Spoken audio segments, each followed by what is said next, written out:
What's up everyone, Sliq here. In my previous video, I beat Weigraf as a frog, and several of the comments said the same exact thing. That I mispronounced Weigraf's name. Which is just absolutely preposterous. Weigraf? Weigraf. Fuck. Anyways, you wanted to see me tackle the Belias fight with a full frog squad, so that's what I'm doing. We're moving past it. Everyone shut up.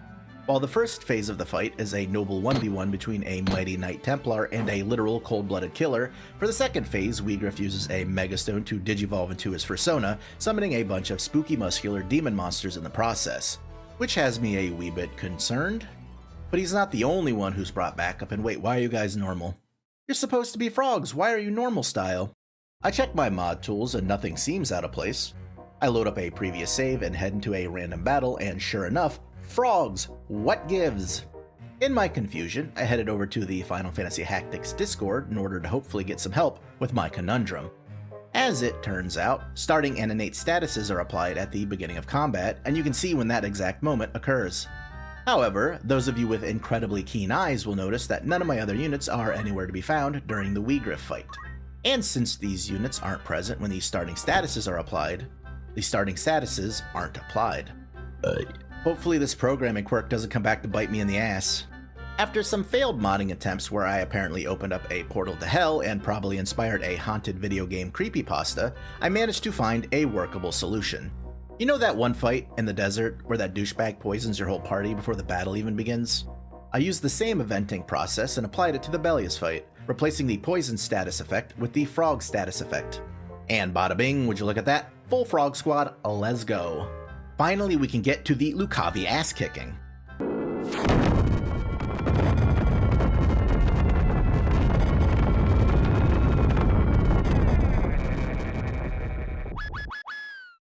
Okay, so this fight is a bit trickier than the previous one.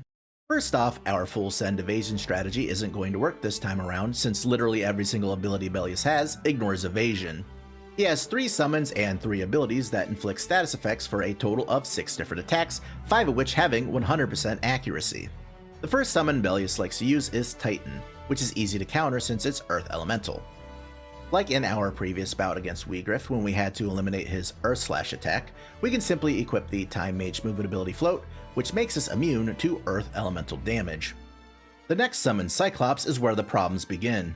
Cyclops is non-elemental, which means there is no ability or equipment combination I can use as a frog that will reduce or nullify this summon's damage. Which is a lot, by the way.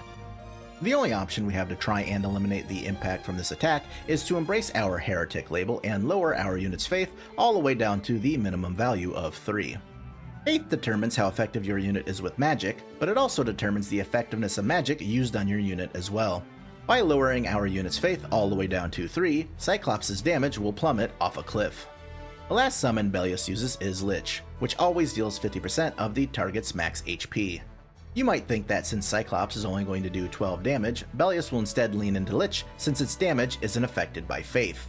While its damage is indeed not affected by faith, its accuracy is. With a faith of 3, Belias only has a 3% chance of landing Lich, and thus will not cast it because it will most assuredly miss. With his summons taken care of, Belias will then begin using his status effect abilities. The first is Seal, which causes petrification. This is easily the most problematic of all of the status afflictions. Since our full party is made of frog, we can't use the soft item to cure this ailment, nor can we use the white magic spell Asuna. Any unit that gets petrified is staying that way for the remainder of the fight. If all of our units are any combination of knocked out or petrified, then the battle is lost and we game over. For all intents and purposes, Seal is a 100% accurate evasion ignoring one-hit kill move. Yikes. The next ability he'll use is Lose Voice, which inflicts silence. It may not seem like it, but this ability is actually a pretty big issue. While we can't cast 99.9% of the spells in the game, we can still cast Frog. Although Weigraf and by extension Belias are both immune to Frog, the spooky muscular demon monsters are not. Albeit the odds of us successfully landing that spell is only about 2% because of our low faith. With Belias casting Silence, that completely unlikely opportunity is taken off the table. The final ability Belias has is Loss, which inflicts confusion. Losing control over our units is a bit of a deal breaker for this fight because, demonic hellspawn versus tiny critters. This status can be cured by attacking the confused unit, but this burns one of my other unit's turns and only works if the confused unit doesn't get to go first. Plus, a confused unit's evasion is dropped to 0, guaranteeing all attacks will land and further nullifying any attempts at avoiding damage. Fortunately for us, all 3 of these status effects can be completely stopped by the ribbon headgear, which basically prevents every single negative status effect. During a standard playthrough, you wouldn't be able to get this piece of equipment by this point in the game. The only way to get a ribbon is by poaching this little pig monster, the wild boar. Wild boars will literally never show up in any random battles. The only way to get the opportunity to poach one is by breeding one, and in order to breed one, you need another monster from the same monster family. The first instance of a pig monster showing up in a random battle is not until Chapter 4, after the Belias fight. Nevertheless, there is exactly one instance where you can catch one earlier in Chapter 2. En route to Gouge, during the fight at the, GIGAS swamp, there is a small opportunity for one of the monsters that spawns in to be a little pig fella. All you need to do is keep entering the battle and resetting until this little piggy is present. Then, you recruit him to your team before the end of the fight, either with the Mediator's Invitation or Tame ability. Once they're in your party, after traipsing around the map for a bit, they will lay an egg. After some more map traipsing, the egg will hatch and out will pop another piggy. Each monster family has 3 different ranks, and each rank has different odds of producing an offspring from other ranks. If our end goal is to get a bunch of rank 3 wild boars to poach for ribbons, we should stack our party with rank 2 porkies. Once we've finally bred ourselves a wild boar, we take them into a random battle and then dismember them for parts in front of their parents. Thankfully, a ribbon is the common drop from the wild boar, so each time we poach one, we have a 90% chance to get the item we need and a 100% chance to get death threats from PETA. Now that we've got 4 ribbons, we're ready to proceed onwards through the story to the Belias fight. Wait, 4 ribbons? Don't you mean 5? No, I don't. Ribbons are a special kind of headgear that can only be equipped by female units, which Ramza is not. So, turn 1, Belias instantly petrifies him. And now we're down a unit right off the bat because we obviously needed a bigger handicap. Just another instance of the Beowulfs being screwed over by the stringent gender roles of Ivalice society. Unlike my YouTube viewership, my backup squad will have to be comprised of all women in order to put these ribbons to good use. With our faith in the dumpster and the ribbons in our hair, the only thing Belias can now do is a standard physical attack, which means our evasion strategy from phase 1 of the fight will work again. Or it would have if not for these creeps. The spooky muscular demon monsters have 3 abilities at their disposal. The first is Dark Holy, a single target magic spell that deals a significant amount of dark elemental damage. This attack is a non-issue because of our aforementioned heathenry. The second ability is Life Break, which deals damage equal to the amount of health the caster has lost. Since we have no intention whatsoever of damaging these goobers, this attack shouldn't be a problem. The third ability is another magical attack, Giga Flare. You'd think that because this is a magic-based attack, we wouldn't have anything to worry about. But guess what? Its damage formula doesn't take faith into consideration. You know what else is super awesome? It's non-elemental. I can't reduce the amount of damage it does. Furthermore, it ignores evasion, so I can't dodge it either. It also can't be reflected, not that I'd sacrifice my feather mantle for a reflect ring anyways. Things get even better, if you can imagine that.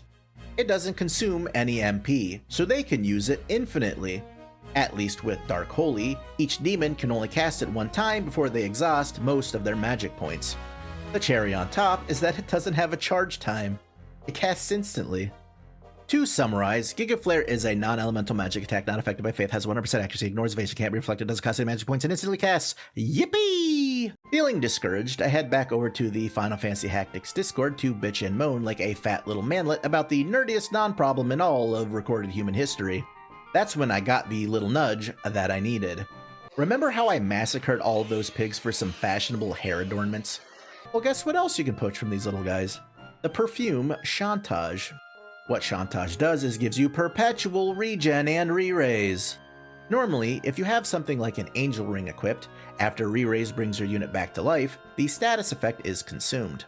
However, if you have the Chantage equipped, when you are revived, it reapplies the status effect. This means you are essentially immortal. The Angel Ring only has re-raise as a starting status, while the Chantage has it as a permanent status.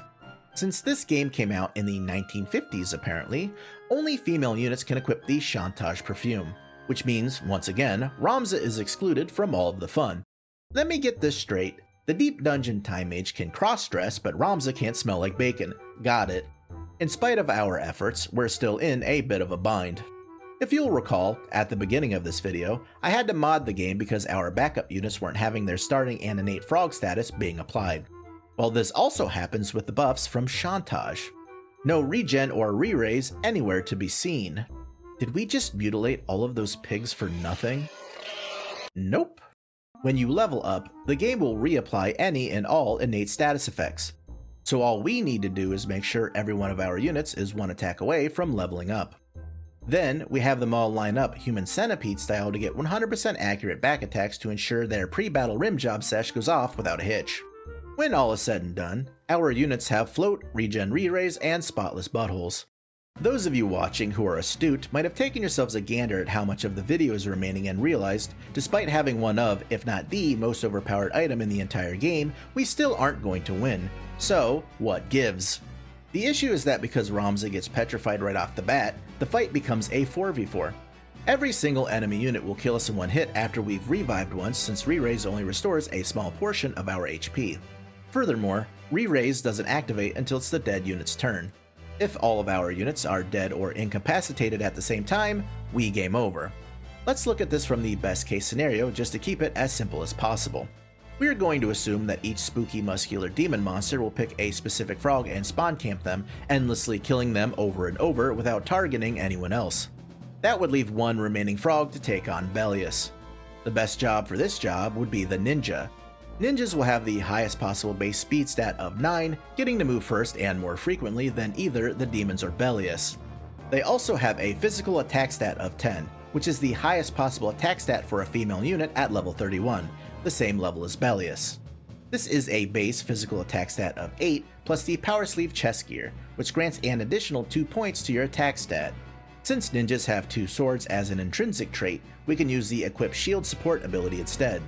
After frog attack damage rounding from bravery, they will do 9 damage per attack, 18 damage per turn with 2 swords.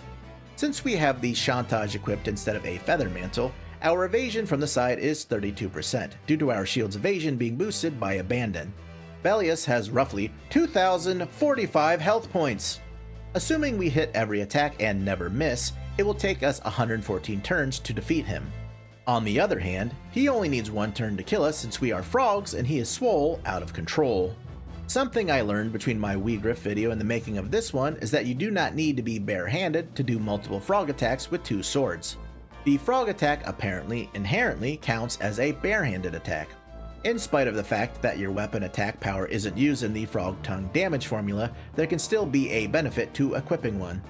The rare poach of a green dragon is the Hydrascale bag. When equipped, this bag grants you +1 to your speed stat. And, because of course it is, the Hydrascale bag is a female-only weapon. This isn't just any boss battle, it's a girl boss battle. Since we are now at 10 speed, 2 speed points quicker than Belias, he will only get to take 91 turns to our 114. Statistically, over the course of 91 turns, he will hit us about 29 times, which is 29 times too many. Do you know what the odds of him missing a 32% chance attack 91 turns in a row is? 1 in 57 quadrillion. What if we slap the feather mantle back on to get his chance to land an attack down to 6%? He will statistically hit us 5 times over 91 turns, and the odds that he misses every single attack is 1 in 278, a 0.36% chance, which is slightly better than 1 in 57 quadrillion. However, this assumes several very improbable events. First, the spooky muscular demon monsters must only attack the Chantage frogs and never the feather mantle frog, which they won't. Second, I have to land every single attack without missing, which I won't.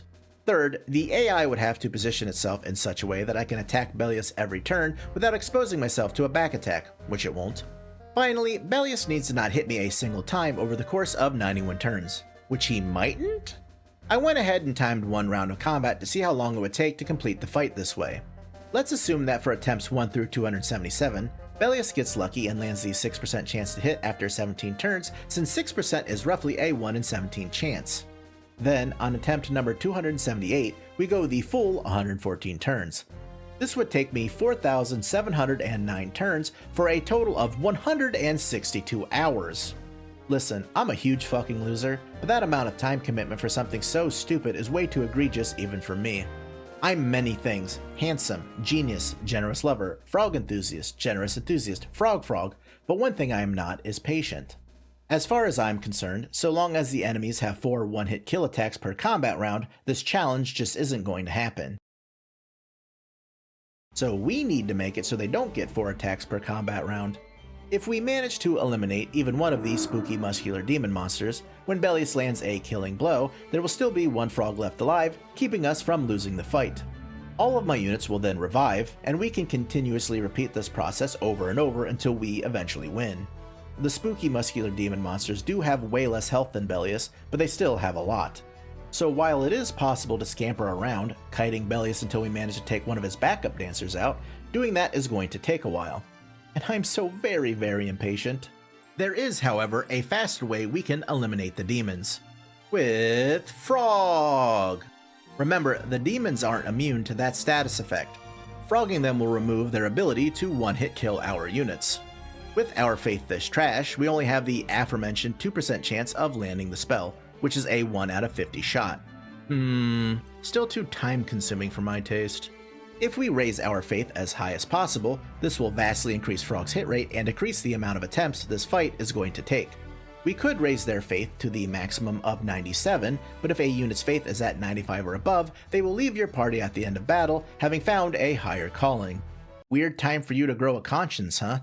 Where were these ethics when we were enslaving and mass murdering an entire pig monster population? You were keen on huffing and puffing and hacking defenseless piglets into smithereens in order to win a bunch of 4-H ribbons, but when it comes to defeating Reverse Jesus, the sexy Antichrist, and making the most bitchin' Final Fantasy Tactics video of all time, now you pull the ripcord? Fine, leave. I don't need you anyways. Just kidding, I totally do! Which is why your faith is 94, the perfect amount of lore in your heart for both crime fighting and little piggy genocide. Albeit I could really do without all the whinging. Since Frog is now a part of our battle plan, we are going to bring along 2 ninjas for their high DPS, as well as 2 Geomancers. We are using Geomancers because they can innately equip both the Diamond Shield as well as the Power Sleeve for optimal damage and defense. Then, we replace the support ability 2 Swords with Short Charge. Short Charge is a Time Mage ability that doubles the speed of our spellcasts by cutting their charge time in half. The combination of +1 speed from the Hydrascale Bag and Short Charge should make it easier to sneak in some frog attempts in between being vaporized by Gigaflare.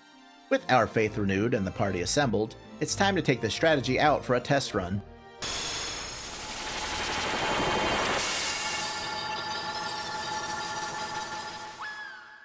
Oh yeah, right, Cyclops. Which I was completely prepared for. Since our units have float, we only have to worry about Cyclops and Lich. Lich costs 40 MP, and Cyclops costs a whopping 60. Belias only has 255 magic points. This means, at most, he can cast 6 summons. However, we can manipulate Belias into wasting some of his precious magic points. By placing one of our slower units here, he will attempt to cast Titan on them since they don't have float yet. By moving the targeted unit up and tonguing Belias, we level up, activating our innate statuses, including float.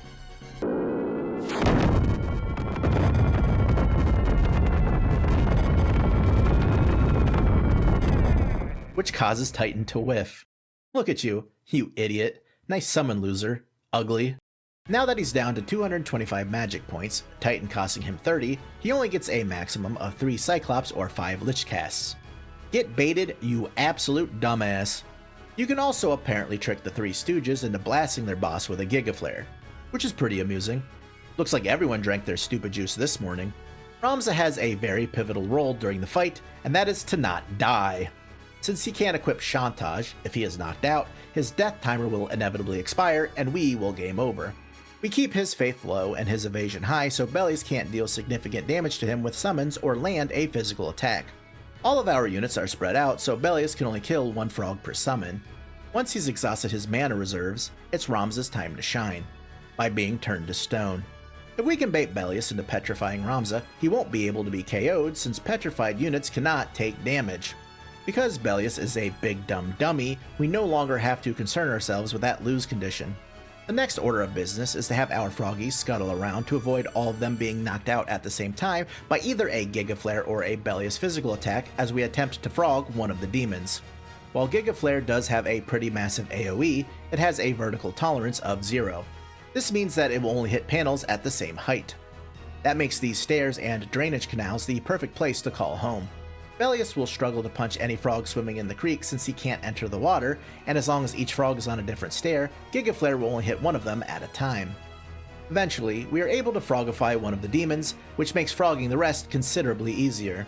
As long as we maintain proper positioning, there's no way for all 4 of our frogs to be dead at the same time, since the enemies now only have 3 potential kills per combat round.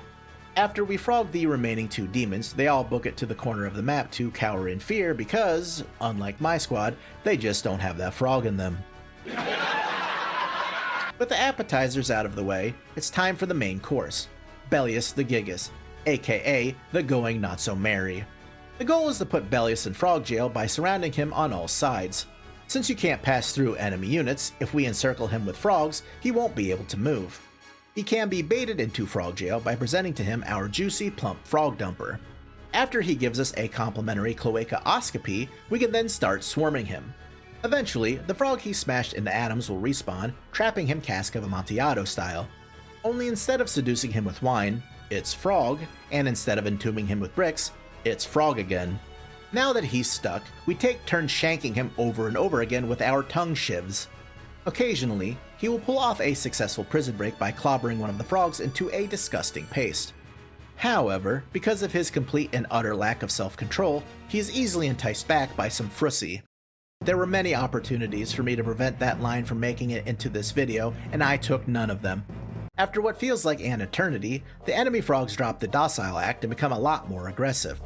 If I had to guess, I think this happens because we got Belias into critical HP, and the AI recognizes that since things are so dire, it's time to throw caution to the wind.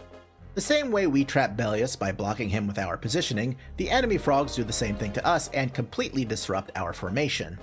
Wait, no. The same way... Well, I've had the word same twice. That makes sense. This doesn't put our chances of victory in any sort of peril, but it does make the fight take way longer than it needs to. And it's already taking forever.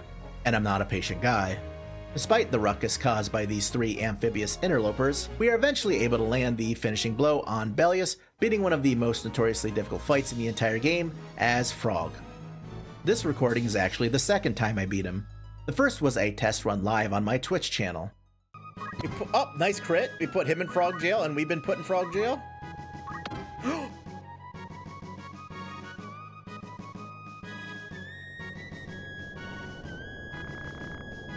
They're just humans! That's incorrect! It was incorrect, but that's nothing we can't take care of. Ah, that's better. We somehow managed to pull off the impossible and capture Belias using just a Great Ball, in spite of the low capture rate. My allies then take turns doing an impression of the inside of my brain whenever I scroll Twitter. What are you guys so afraid of? You have Chantage and low cholesterol, unlike some of us. Huge shout out to the kind folks over at the Final Fantasy Tactics Discord for helping me out with this challenge.